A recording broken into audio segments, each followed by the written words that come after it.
নন্দীগ্রামে সমবায় নির্বাচনে জয়ের পরে রাতভর তাণ্ডব চালালো বিজেপি।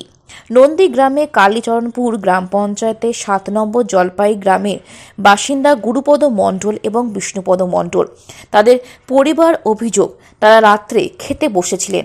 হঠাৎ প্রায় ৫০ জন বিজেপি কর্মী সমর্থক তাদের দরজায় লাথি মারতে থাকে। দরজা খুলতেই মারধর শুরু করে।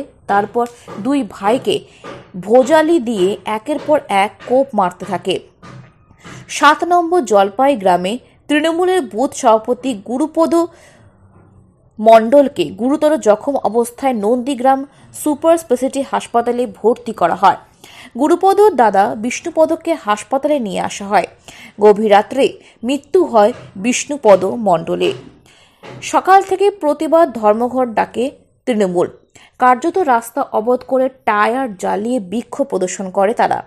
তৃণমূলের অভিযোগ, গতকাল সমবায়ের নির্বাচন ছিল, সেই নির্বাচনে তৃণমূল কর্মী সমর্থকদের একত্রিত করে ভোট দিতে নিয়ে গিয়েছিলেন গুরুপদ।